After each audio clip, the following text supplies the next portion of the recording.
Itu yang kayak bener-bener gue yang wah gini nih kita yang orang kesurupan depan muka gue tuh kayak gini. Terus udah kelar edit gitu, terus gue cabut.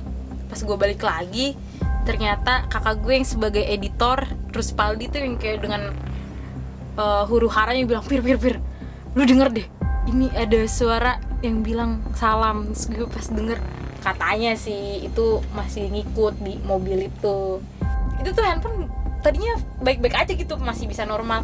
Pas pulang tuh handphone mati total. Iya, rusak. Itu di sampingnya si Paldi itu ada pocong berdiri di sebelahnya dia. Lu baru tahu ya, Bang? Sumpah baru tahu. Lu baru tahu ya? Baru tahu. Halo guys, nama gue Vira. Oke. Nah, Vira ini adalah salah satu orang di balik layar yang bikin channel Sidak Misteri sukses. Dia adalah seorang editor dan juga terkadang merangkap sebagai videografernya. Jadi banyaklah yang dia alamin.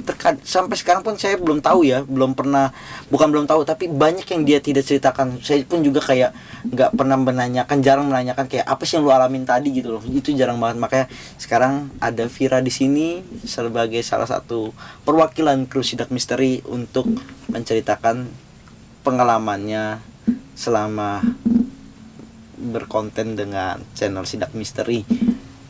Apa aja yang bisa kita dengar, saksikan terus channel Sidak Misteri. Dan jangan lupa satu pesan saya, merinding boleh, takut jangan.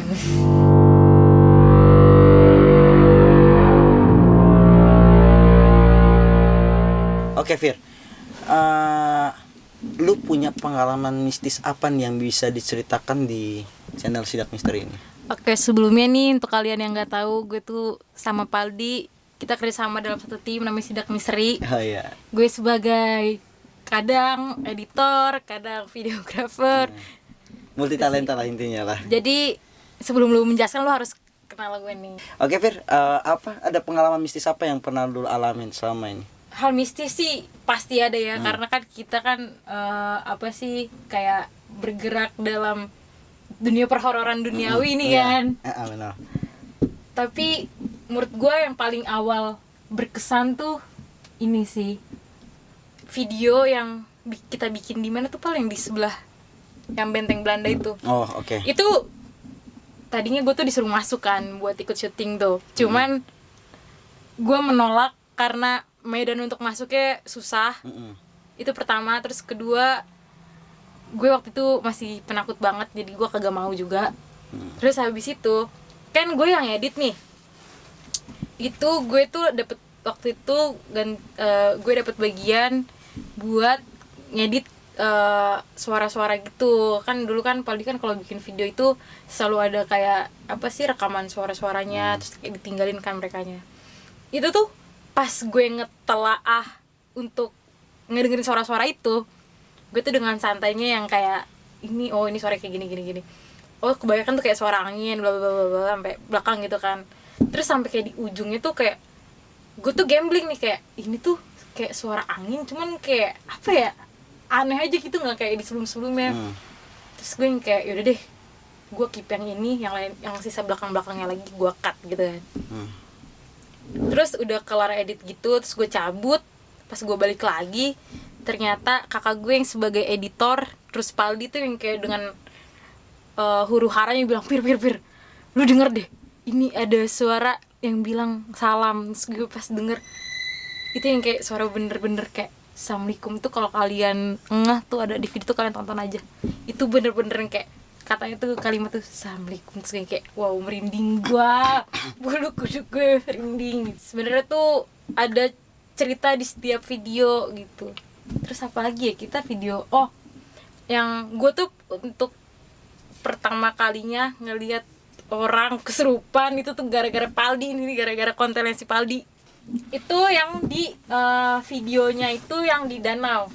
Itu waktu itu sama Kadep. Taman hutan kota itu. Ya. Hutan kota. Tuh di situ tuh kayak tadinya tuh gue disuruh Paldi kan, kita berempat. Tadinya gue sama Kadepi, Paldi sama kakak gue kan. Kakak gue juga sebagai kameramen Sidak Misteri kebetulan. Terus kayak aduh, gue kan penakut nih, terus gue disuruh ngikut ke danau ini yang bener-bener terkenal sangat seram ceritanya. Terus gue kayak udah Pal jangan deh gitu kan, yang lain aja. Terus ya udah akhirnya Paldi sama si beliau Pak, gue sebut nama gak sih? Iya nggak apa-apa. Sama si beliau Pak ini kucuk-kucuk ceritanya nih, mereka pergilah tuh video banget. Terus gue nunggu di warung tuh, gue sama si Rizky kan. Tiba-tiba ada suara kayak apa ya, kayak gonggongan anjing tuh, sebenarnya bener-bener kayak gonggongan anjing, cuman bukan kayak gonggongan anjing, cuman mirip gimana dong. Terus dikiranya itu kayak oh itu mah paling anjing berantem, kalau nggak kucing berantem gitu kan. Tiba-tiba si Bapak teriak, siapa? Ferry, karena kebetulan ada temen gue juga kan namanya Ferry. Nyamper, ternyata si Devi kerasukan, dan itu yang kayak bener-bener gue yang wah gini nih cerita yang orang kesurupan depan muka gue tuh kayak gini. Itu baru pertama kali ya? Iya, gue baru pertama kali ngeliat orang kesurupan di situ tuh. Jadi thanks to Respaldi ya, menambah experience dalam hidup gue. Terus ceritanya kan gue kan ke hutan kota itu naik mobil nih ya, gue, Rizky, Bleopa, sama si Depi nih. Jadi posisinya gue depan sama si Rizky, di belakang Bleopa sama si Karepi. Di tengah perjalanan pas menuju balik nih, itu gue scare banget Pal, kayak si berapa nih kayak kan kayak si Devi pun yang duduk sebelahnya juga takut kan. Vira tukeran gue kayak nggak mau Kak Dev, nggak mau karena itu kayak bener-bener orang mau kesurupan, matanya tuh udah ke atas. Gue yang kayak mau minggir dulu, cuman yang kayak jangan deh, kalau minggir juga bahaya banget kan. Akhirnya yang kayak selama perjalanan sampai rumah itu tuh beliau yang kayak menggerem kayak orang kesurupan gitu, cuman kata dia tuh bukan. Jadi gue bingung itu tuh mereka dia tuh kenapa gitu loh. Terus pas nyampe rumah, udah nyampe dia yang kayak udah mulai ini lagi, santai lagi. Katanya sih itu masih ngikut di mobil itu yang gue naikin sama mereka yang lain gitu. Terus itu yang ke danau ya. Terus selanjutnya kalau kalian nonton video yang sidak sebelah rumah ambulan ya. Nah, rumah kosong samping ambulans. Iya, yang itu. Gue tuh tipikal orang yang kalau misalkan gue tuh orangnya penakut ya, cuman kalau misalkan gue ngeliat si Paldi nih kayak orangnya pemberani banget. Jadi gue ngeliat Paldi berani, gue jadi berani gitu. Terus kalau misalkan gue ngeliat si Paldi takut, gue lebih takut gitu loh. Terus waktu itu gue sama Paldi tadi berempat mau masuk ke situ, gue yang kayak udah yang kayak mulai santai aja gitu, karena gue ngeliat Respaldi juga yang kayak udah jalan tuh udah santai banget kan. Udah nyampe depan rumahnya, tiba-tiba yang dulu langsung mundur, gue langsung ngacir ke belakang. Akhirnya gue nggak mau ikut syuting. Terus pas dia udah masuk, baru deh gue ikut masuk akhirnya. Menurut gue itu kan tempatnya itu deket banget ya dari rumah gue. Itu dari kecil gue udah tahu lah rumah kosong itu kayak gimana gitu kan, dengan segala kisahnya yang menyeramkan, yang ada orang yang pernah bunuh diri di situ, yang kebakaran di situ. Terus udah nyampe situ rumahnya, menurut gue rasanya itu kayak apa ya, kayak pengap gitu. Padahal kalau lo lihat di situ tuh ada outdoornya gitu loh, yang seharusnya angin tuh di situ sepoi-sepoi gitu kan. Cuma tuh kayak pengap, aneh banget deh pokoknya rasanya deh. Terus gue masuk situ, gue sih nggak ngerasain apa-apa ya, cuman ada nih temen gue, dia emang dari awal juga kayak udah nggak apa sih Pal namanya, semena-mena gitu ya sih, kayak dia buka laci, buka apa gitu loh, yang kayak geratak lah. Iya, geratak gitu. Ini tuh yang kayak dia persis di belakang gue, enggak di belakang juga kayak gue, terus di belakangnya ada siapa, baru dia nih. Gue tuh yang ngeliat dia proses jatuh tuh yang kayak sebenarnya dia nggak jatuh gitu, dia kepreset doang, tapi masih bisa ketahan gitu. Cuman kayak entah kenapa nih orang tiba-tiba langsung kayak jatuh, gudubrak, untung kita langsung kaget. Itu tuh kita kirain tuh apa ya, mau kesurupan kan. Gue aduh takut banget gitu kan. Terus ternyata dia jatuh, dan akhirnya kelar. Kita sempat bikin video kayak tentang suara-suara dulu gitu, baru kelar. Nah, kita tuh video suara itu pakai handphonenya dia. Iya gak sih Pak? Iya. Pas pulang, itu tuh handphone tadinya baik-baik aja gitu, masih bisa normal. Pas pulang tuh handphone mati total. Iya, rusak. Bener-bener rusak, bener-bener mati total. Terus ada juga dia yang ngerekam ya Pal, yang ada tangkap itu si penampakan pocong itu. Pocong, iya. Mm-mm. Sekelebit bayangan putih lah ya. Iya, cuman bentuknya tuh emang kelihatan banget gitu loh. Iya benar, persis banyak. Iya, persis kayak bayangan tinggi pocong. melayang gitu loh. Kuncupnya kelihatan gitu kan. Itu yang kayak bener-bener si handphone jadi nggak bisa nyala. Iya, padahal itu makanya kita bilang waktu video itu ya, kita bilang kita dapat penampakan pocong, cuman kita tidak bisa ambil gambarnya karena setelah kita tahu kita dapat penampakan pocong, HP itu rusak total dan harus datanya jadi hilang semua. Itu Aneh, itu menurut gue itu aneh banget sih. Terus juga jadi sebelum kita bikin video di rumah itu tuh pas kita lagi bikin Pal? Video ambulan pertama ya, ambulan yang pertama. Itu si beliau kan waktu itu kan ikut. Terus dia yang kayak biasa lah ibu-ibu live Facebook gitu kan. Itu yang kayak bener-bener kelihatan ada si Mbak itu loh, Mbak Kunti kayak nyangkut di pohon yang situ. Itu bener-bener kelihatan juga sih. Terus sebenarnya nih harusnya kita tuh punya video podcast sama Bang Sep sama Septi. Oh ya, partner horor. Iya, itu di ambulan yang lama. Itu gue kan yang megang kamera ya waktu itu. Itu kita pakai mic yang biasanya kita pakai. Dan waktu awal-awal mulai itu tuh bener-bener kayak fan-fan aja gitu, videonya ada suaranya dan lain-lain. Pas gue udah mau ngedit nih, itu tuh bener-bener nggak ada suaranya total dari awal sampai akhir video tuh bener-bener nggak ada suaranya. Padahal waktu itu di mic tuh gue inget banget itu ada suaranya. Gitu-gitu deh, cuman kayak itu menurut gue ajaib aja sih. Iya. Selanjutnya waktu pas syuting di Villa Bogor itu yang ada Bang Sep juga. Itu kita telusur di rumah kayak villa yang udah kosong bertahun-tahun karena yang punya tuh bunuh diri di situ. Itu luas banget, itu villa tuh gede banget, dari masuknya pagernya sampai ke villa itu tuh jauh banget.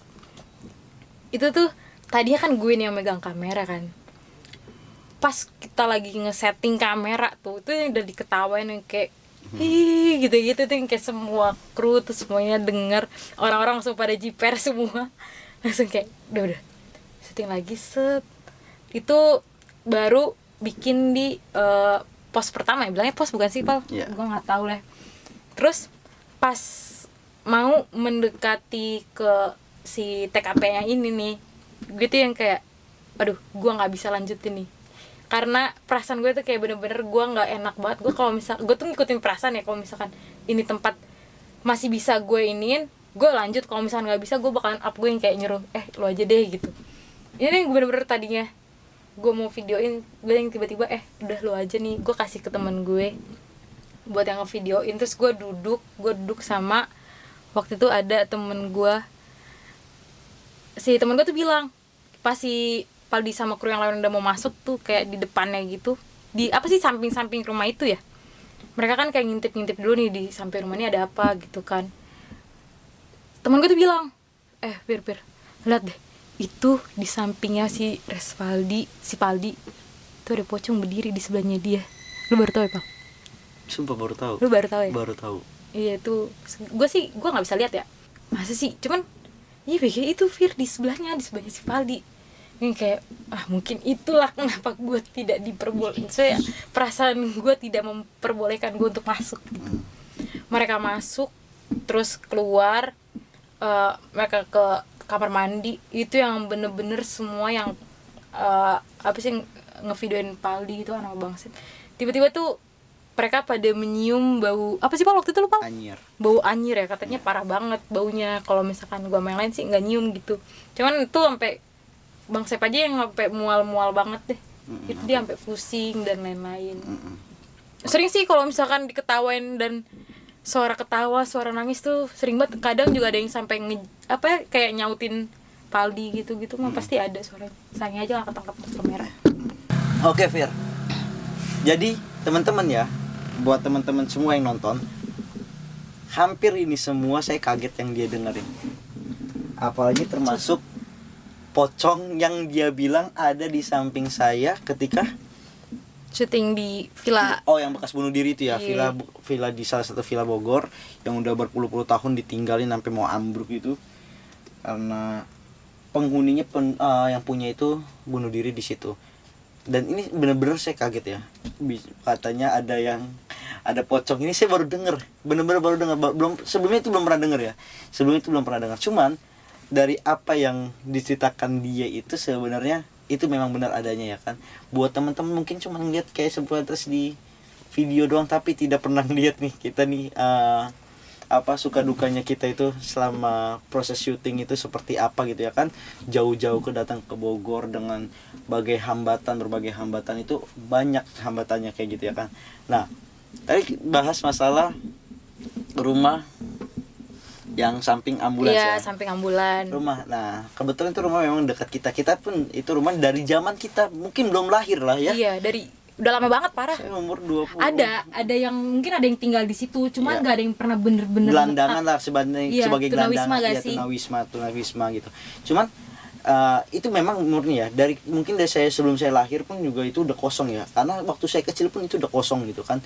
Dari zamannya saya kecil itu dari kelas 1 SD bahkan sampai sekarang itu udah masih kosong terus gitu loh. Jadi banyak kisah-kisah mistis itu di situ dari dulu. Nah, tentang masalah yang dia ceritain sebelum yang tadi dia bilang tentang saya yang mau masuk tiba-tiba mundur. Itu kalau kalian bisa lihat di videonya itu tentang channelnya apa judulnya sidak rumah samping ambulan, rumah kosong samping ambulans itu saya mundur karena saya benar-benar ngeliat penampakan putih. Penampakan putih itu bukan jalan tapi berdiri. Dan saya pikir kenapa saya tadinya cuma ngeliatin doang, itu saya ingat sekali waktu itu gue berdiri ya kan, berdiri ngeliat itu, tiba-tiba gue mundur lagi karena gue pikir itu tadi bayangan gue, pintu kaca, tadi gue pikir itu kaca, itu bayangan gue, ternyata itu bukan bayangan. Dan waktu itu ternyata itu bener-bener putih bentuk perempuan gitu loh. Makanya gue mundur dan itu jujur itu lemes banget gitu. Nah, karena gini, kita tuh prinsipnya gini kalau syuting. Lu kalau misalkan kita masuk bersepuluh, satu ada yang takut, pasti semuanya 99 jadi takut. Ya, benar. Walaupun sebenarnya ini sebenarnya pemberani. Itu sebenarnya moto gue gitu kan. Itu sebenarnya moto gue yang gue bilang seperti itu. Makanya apapun yang terjadi ya mungkin kita boleh takut sesaat, tapi jangan sampai kita kabur gitu loh. Kita harus balikin lagi suasana itu seperti normal lagi gitu ya kan. Makanya waktu itu saya mundur tapi saya bilang tahan gitu ya kan, tahan karena saya nggak mau bubar gitu aja semuanya gitu kan. Ya, tapi ya namanya takut. Iya, emang. Nah itu yang tentang kita tadi Vira bilang masalah penampakan pocong itu memang benar dapat. Tapi kenapa di YouTube itu kita nggak pernah nggak upload fotonya itu, videonya itu, hasil videonya? Karena HP-nya itu setelah kita sadar kita dapat penampakan, HP itu rusak, blank. Bener-bener rusak. Bener-bener rusak.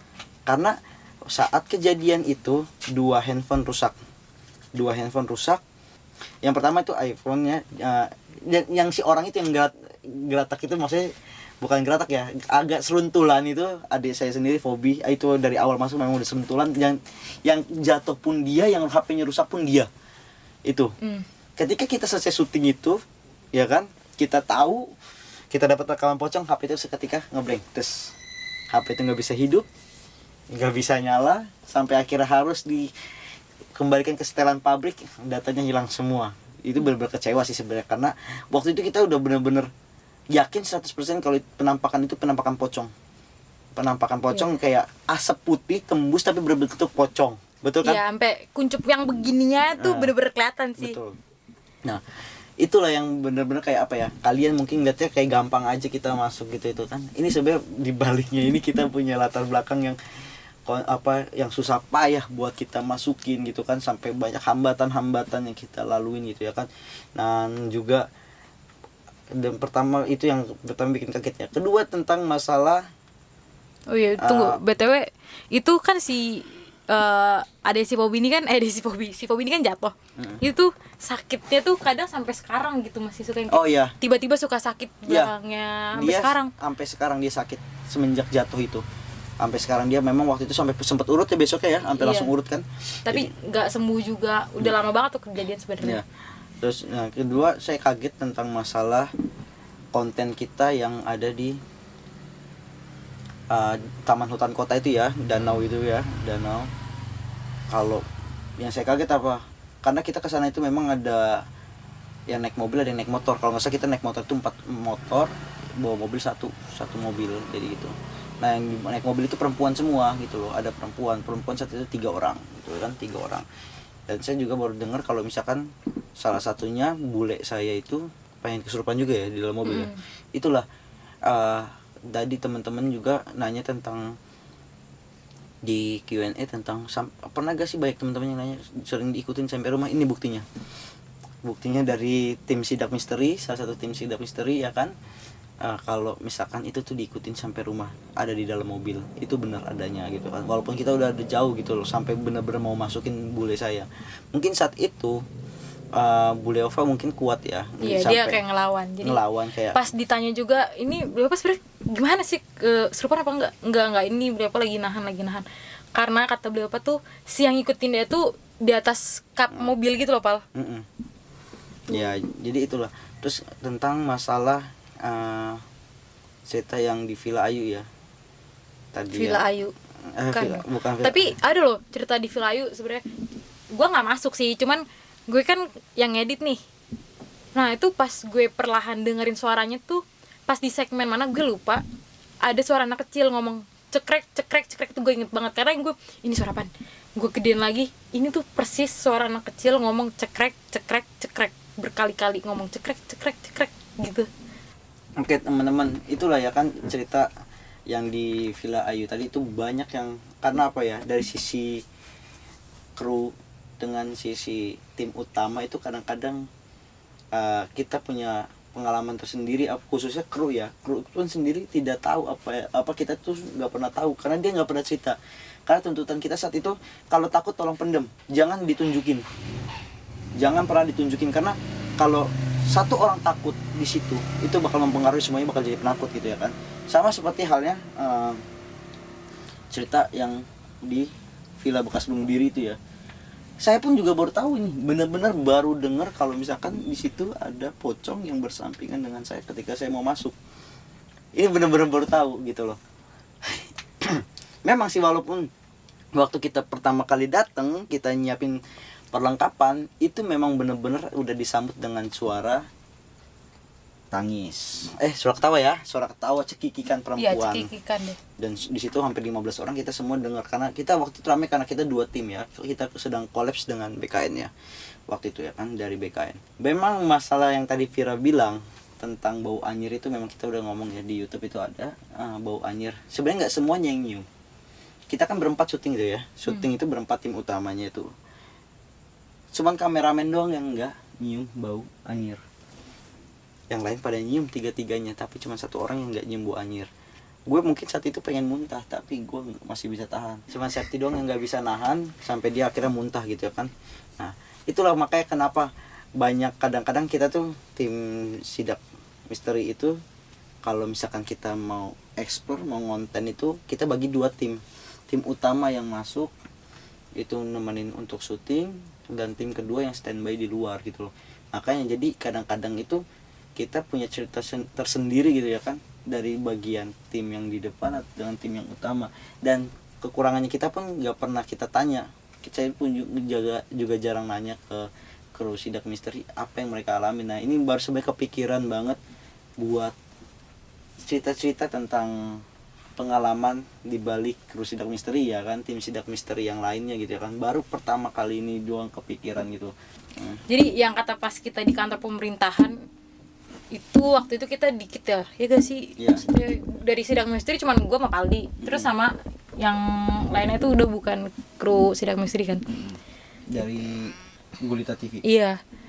Terus waktu Paldi bilang oke gitu kan, kalau nggak salah ada di kamera tuh di mana gitu, dikat apa enggak gue nggak tahu, gue lupa. Itu tuh gue sebagai kameramen yang di belakangnya Paldi denger suara itu lembut banget, kayak kapas lah, lebay sih, cuman suara lembut banget kayak oke. Gitu. Itu gue yang kayak Pal, ada suara Pal, terus yang kayak iya si Paldi cerita bilang apa sih Pal, lu ngelihat yang apa sih yang Kamera. yang terbang itu. Ya, jadi kalau apa yang Vira bilang tentang suara itu sebenarnya udah banyak ya. Ada kejadian lain, salah satu kru juga cerita lain, dia waktu di mana di rumah samping Belanda itu, benteng Belanda itu, dia bilang kesaksiannya dia setiap saya ngomong, tiap gua ngomong Fajar, ya kan, tiap gua ngomong itu selalu ada yang nyautin. Tuh, nah ini sebenarnya masuk akal. Ketika saya ngomong suara yang dia dengar beda gitu, dia kan hafal banget suara saya kayak gimana gitu kan. Cuman itulah pengalaman-pengalaman kita dengan berbagai hambatan-hambatan yang ada, ya kan. Nah di mana tadi yang kita eksplor tempat pemerintahan itu ya. Pemerintahan itu sebenarnya kan memang dari baru pertama kalinya Sidak Misteri mau ngonten itu pakai survei dulu. Iya. Ya, baru pertama kalinya. Kita itu ngonten di tempat pemerintahan pas lagi survei itu bener-bener kita saya sendiri ngeliat dari pohon pisang, ya Allah.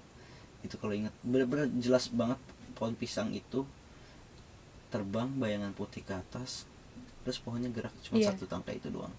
Yang dia cuma saya katanya. Ya, saat itu mungkin saya lupa juga. Karena yang lain cuma tinggal ngeliat pohonnya doang masih gerak gitu ya kan, pohonnya masih gerak. Tuh. Sebenarnya kita juga banyak ya Fir ya, pengalaman-pengalaman yang lain gitu ya Fir ya, selain horor ya kan. Kita juga banyak hambatan selain yang dibilang kita diketawain atau yang mistis-mistis semua mungkin udah ada. Ada juga kita pernah ya yang kata kita sebenarnya banyak loh video yang kita nggak publish ya, yang nggak di up ya. Yang pertama tentang Bang Sep tadi ya, yang kita konten itu dari awal sebenarnya pas pengecekan itu kita suara sudah oke semua, tapi pas mau diedit nggak ada suaranya sama sekali.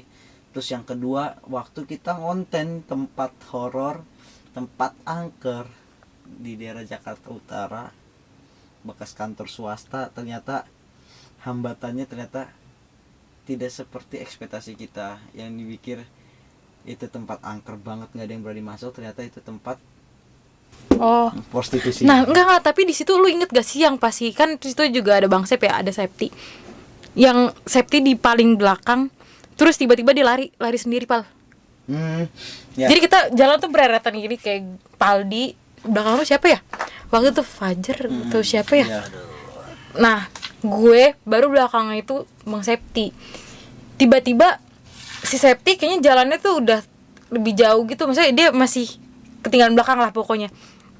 Tiba-tiba si Septi langsung lari, dia bilang kalau misalkan di situ ada yang nyamperin dia, ada yang mau nyamperin dia, makanya dia lari. Ya sebenarnya ketika syuting di tempat itu kita nggak jadi up karena apa ya, ekspektasi kita tim Sidak Misteri yang berpikir itu bakal angker banget, dan kita bakal dapetin sesuatu yang bagus, ternyata itu rusak semua ketika kita baru masuk. Kita nemuin banyak alat kontrasepsi ya, jadi kayaknya dipakai oleh oknum-oknum yang nggak bertanggung jawab, jadi tempat prostitusi lah ya gitu kan, dipakai tempat buat enggak gitu. Jadi itu bukan cuma 1-2 biji, mungkin ratusan ya alat-alat banyak banget, dan di situ kita sebenarnya tetap mutusin buat tetap syuting, dan ternyata ada hambatan juga, yaitu kita disamperin preman. Itulah hambatannya kita ya, selain hambatan-hambatan Sidak Misteri.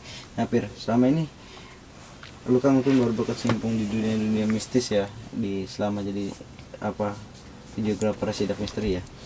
Pernah gak sih lu ada yang lu kayak jadi pertanyaan gitu kan? Jadi gue gak usah nanya itunya dulu deh. Gue nanya pertama kali lu mendapatkan hal mistis dari tim Sidak, apalagi katanya lu baru pertama kali lihat yang namanya kesurupan gitu ya kan, secara langsung ya kan, dan mendengar suara-suara kayak gitu. Perasaan lu tuh gimana sih? Nggak, jadi kalau lu bukan perasaan nih, karena menurut gue itu bukan kali pertama ya. Gue tuh sebenarnya gini, gue itu dulu waktu kecil sampai berapa tahun belakangan itu dibilang gue bisa ngeliat hantu kayak nggak bisa, cuman dibilang bisa lihat hantu bisa, ngerti gak sih? Kayak nggak terus kayak nggak konsisten, cuman kayak tiap hari pasti ada aja gitu yang gue lihat gitu, nggak intens pokoknya. Iya, jadi gue tuh kayak sebenarnya udah nggak heran lagi ngeliat wujudnya, karena gue udah pernah ngeliat wujudnya yang dari yang kuntilanak, yang pocong tuh gue udah pernah lihat. Kalau untuk momen pertama kali yang gue inget itu tuh waktu gue kecil. Gue tuh jadi abis pulang piknik nih, se-RT gue lah pokoknya naik bis. Terus yang lain tuh masih pada riweuh di depan di bis. Gue udah masuk kucuk-kucuk rumah gue tunggu di teras rumah gue. Gue duduk sendirian, terus di depan gue tuh ada kuntilanak persis lagi berdiri gitu. Di rumah ya? Iya, di rumah gue. Ini gue kayak gak pernah ceritain ke siapapun. Bener-bener gue gak pernah cerita ke siapapun sih. Cuman itu kalau misalkan wujudnya tuh bener-bener nyata banget loh, Pal. Yang dari rambutnya, bajunya itu kelihatan semua. Rambutnya tuh panjang banget sampai sebetis. Terus bajunya tuh putih tapi bersih. Gue tuh yang ngeliat dia tuh lama banget, yang kayak bengong. Gue kedipin mata masih ada, gue kedipin gini, dia udah hilang. Kayak gitu. Biasanya kadang-kadang satu kedip mata ditambah maju, sekedip mata dia jauh hilang. Kadang-kadang seperti itu kalau ngeliat makhluk halus gitu ya kan. Oke, Fir, ini kan banyak nih pertanyaan ya. Ini gue bener-bener nggak gue konsepin ya teman-teman ya. Saya nggak konsepin sama sekali. Ini saya dadakan nanya sama Fira. Ada gak sih? Karena banyak teman-teman yang bilang kayak suara-suara itu editan ataupun gimmick. Menurut lo sendiri? Gua kalau ada yang ngomong kayak gitu gua ngamuk sih. Karena kalian gak pernah ngerasain secara langsung kayak gimana. Bahkan malah yang tadi yang kita ceritain tuh ada hal yang sebenarnya harusnya di up tuh, karena mungkin itu bagus malah kontennya kan mulai dari suara dan lain-lain, tapi kita nggak up. Itu tuh kayak aduh, lu harus ngerasain dulu dah biar bisa tahu gitu. Makanya buat teman-teman, kalau misalkan kan kita selalu nawarin ya buat teman-teman yang punya channel atau punya usulan tempat buat kita explore, kasih tahu ke kita. Sebagai gantinya kalian ikut. Iya, kalian tuh bakal ikut in frame. Biar kita saling merasakan apa yang kita rasakan. Ya, karena memang kita sendiri pun merasa, jujur ya, ada beberapa tawaran kayak kita, misalkan kita tuh sempat dibilang ayolah buat up supaya nge-up kita pakai gimmick ya kan. Iya. Gimmick. Iya. Tapi sempat tergoda, iya. Akuin sempat tergoda, iya. Ya karena nggak bohong juga sih kalau misalnya kita kadang suka kehabisan konten dan cerita gitu sebenarnya. Tapi alhamdulillah ketika kita pengen ketika kita punya niat kayak gitu, tapi kita mencoba untuk enggak lah, gue pengen kasih yang asli, yang real gitu. Alhamdulillah itu mendukung ya semuanya. Mungkin karena perlengkapan kita aja yang belum punya kamera infrared ataupun terbatas banget. Terbatas lah, kita masih terbatas, tapi insya Allah mudah-mudahan bisa terpenuhi itu semua. Kalau misalkan itu semua aja, kita dengan alat seperti ini aja kita tuh kayak udah bener-bener di saat kita dapat usulan yang nggak enak itu, seperti ayolah gimmick ya kan, pura-pura aja dibuat seperti ini gitu ya kan. Alhamdulillah kondisi lapangan ketika kita eksplor itu jauh lebih dari dugaan kita biasa gitu ya kan, jauh dari dugaan kita. Dan baik lagi masalah tentang kayak penampakan ataupun apa, setan yang dari nampakin full sampai kelihatan banget, 1001 kejadian kayak begitu. Karena setan itu biasanya nampaknya cuma sekilas doang. Iya. Kalau misalkan bisa sampai berbentuk banget, bagi saya bullshit. Berarti lu bilang cerita gue bullshit dong, Pal? Enggak, maksudnya kayak nampak banget. Lain cerita dengan orang yang bisa ngeliat. Lain cerita loh dengan orang yang bisa ngeliat. Karena orang yang bisa ngeliat itu punya kelebihan khusus, kayak dia bisa ngeliat kayak gini. Tapi ketika setan yang kepengen menunjukkan dirinya dia ada ke orang yang nggak bisa, itu udah setan-setan yang punya ilmu khusus, tau gak? Dengan ilmu yang kapasitasnya tinggi gitu loh. Makanya kadang-kadang kita orang kan kebaikan, gue tadi ngeliat tuh sekelebit putih apaan ya gitu ya kan. Biasanya begitu, itu loh yang biasanya umumnya sebenarnya gitu loh. Tapi kalau misalkan sampai berbentuk kayak kita ngeliat seorang manusia, susah gitu loh. Itu cuma bisa dilihat sama orang-orang yang punya indera keenam aja bagi gue gitu loh. Di Fir, selanjutnya ada gak sih ini sebenarnya kita tuh kayak gini ya, tim Sidak Misteri itu adalah satu lingkup, kita teman semua gitu kan, dan ambulans sidak pun kita diurus oleh satu lingkungan kita juga ya kan. Terakhir nih, selama lu dengan Sidak Misteri, apa sih kesan-kesannya yang bisa lu ceritain ke teman-teman Sidak Misteri? Sebenarnya bukan sama Sidak Misteri sih, lebih sama Resvaldi nih. Pasti nggak enak terus ini bukan, nggak selamanya kita tuh ada di lingkup yang horor doang. Kita kadang bercanda nih. Kalau misalkan kalian ngeliat Resvaldi yang biasa tegang kaku di kamera kan, pasti kan mikir juga gitu kan. Nggak juga, dia orangnya bisa bercanda kok. Nah, yang menurut gue berkesan tuh bukan di apa di sisi horornya sih sama dia, tapi lebih dari sisi kemanusiaannya dan ketuhanannya gitulah, dan yang adil dan Enggak, beradab. jangan ketuhanan enggak, gue masih Oh, banget. mesti iya ya enggak, tapi kan Iya, mengingatkan. benar. Jadi waktu itu gue tuh sama Respaldi kan, gue tuh sama Paldi tuh temen ya selingkup. Jadi kita tinggal apa sih di lingkungan yang sama, terus ada tetangga gue meninggal. Nah di situ itu sebenarnya kita tuh nggak ada yang deket sih sama dia, karena ya faktornya karena dia udah tua, udah nenek-nenek gitu kan. Nah terus beliau meninggal itu tuh sanak saudaranya apa ya Pal ya, nggak ada yang ikut, ada sih cuman Yang mana tuh? Oh, sangat minim orang gitu, bisa dihitung lah berapa gitu kan yang pakai zamannya Covid jari. kemarin ya. Zamannya Covid ya kemarin ya. Iya. Iya. Nah apa sih dulu sebelum gua main banget sama Paldi nih, kalau ada warga yang meninggal di sekitar rumah gue tuh nggak pernah ikut gitu. Jadi gue nggak pernah tahu gitu rasanya ikut ngubur tuh kayak gimana dan lain-lain kan. Sosialisasi itu seperti apa, bertetangga gitu seperti Iya apa? iya. Nah terus habis itu waktu itu si tetangga gue ini meninggal lah, ceritanya beliau meninggal. Terus gue ikut nih kucuk gue apa sih namanya Berkecimpung ya. ke pemakaman rame-rame sama yang lain, sama Paldi, sama sidak misteri juga yang sama kru sidak misteri yang lain juga.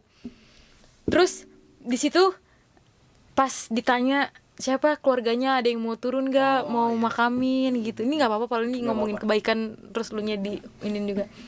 Itu mama apa ya kayak keluarganya sendiri tuh nggak ada yang mau turun gitu loh. Bukan ralat ya, bukan nggak ada yang mau turun, mungkin karena Iya faktor udah tua juga kali ya. anak-anaknya juga Ada yang udah sakit. udah tua juga gitu kan. Terus yang bisa bahasa sanggup untuk turun itu nggak ada lah. Kriteria untuk turun ke dalam lubang yang lahat itu nggak ada lah, karena mereka sudah sepuh semua gitu loh. Sampai akhirnya si Paldi lah nih yang turun, dia kan dengan sepatu kerennya aja, dia sampai rela melepaskan sepatu kerennya dan celana dia yang bagus itu, yang dia banggakan itu, rela lah nih ceritanya dia turun ke liang lahat gitu kan. Terus yang ngajanin lu ya Pal ya kalau nggak salah. Nah pada saat itu yang azanin almarhumah itu Paldi kan.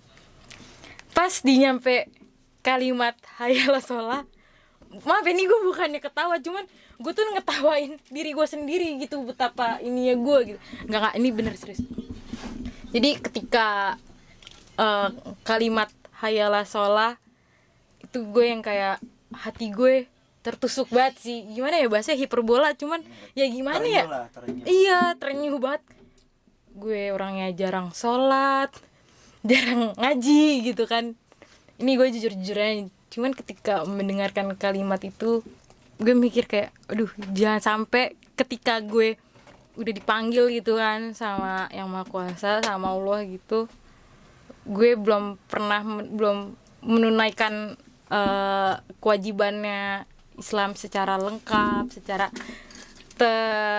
secara teratur gitu ya, secara istiqomah gitu tuh. Hati gue bener-bener itu sih paling membuat gue, setidaknya lu masih ada rasa terenyuh ya. iya berarti gue masih hidup kemanusiaan dong. Ya jadi gini ya, buat teman-teman kalian, kita tahu juga, buat teman-teman supaya tahu juga kenapa kita itu sekumpulan anak muda yang sibuk mencari cerita horor dan sibuk nongkrong, bukan. Tapi kita juga alhamdulillah kita kompak setiap ada kebutuhan sosial kayak warga kita yang meninggal. Alhamdulillah kita kompak semua tanpa disuruh gitu kan. Kita bergerak sendiri, tergerak hatinya untuk membantuin gitu ya kan. Jadi nggak seperti yang kalian lihat kayak gini gitu ya kan. Kita juga sebenarnya ya sama-sama teman nongkrong juga ya begini adanya gitu loh.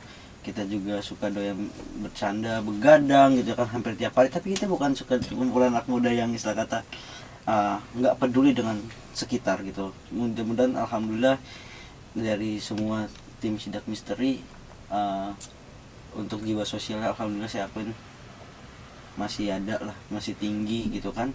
Makanya yang tadi kita bilang gitu ya kan, mungkin di zaman sekarang tuh jarang lah kita makan generasi sekarang apalagi ya, kayaknya udah generasi handphone semua ya, jarang untuk kayak keluar gitu kan. Tapi alhamdulillah di sela-sela itu mudah-mudahan pasti masih ada anak muda yang seperti Sidak Misteri ini, sekumpulan Sidak Misteri dari krunya semuanya, teman-temannya juga masih mau tergerak hati untuk membuat sosial gitu loh. Ya setidaknya walaupun nggak bisa bantu banyak tapi tenaga masih bisa ngebantuin lah ya gitu kan. Tuh.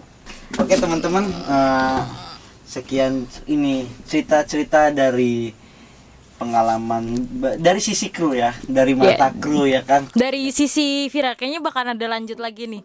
Sisi Kameramennya. ya Andar. Itu belum pernah kita lihat.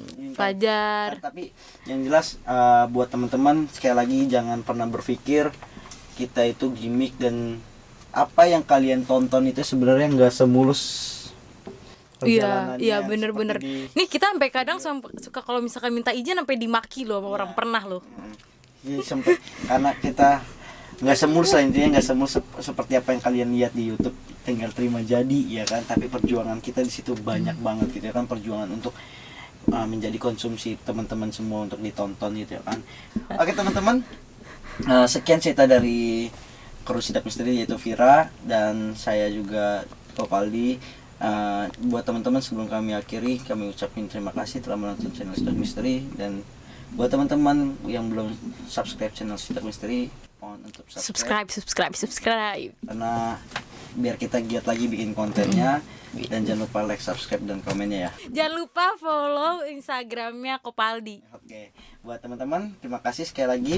Demikianlah yang dapat kami sampaikan kepada teman-teman semua. Sekali lagi pesan kita, merinding boleh, takut jangan. Wassalamualaikum warahmatullahi wabarakatuh.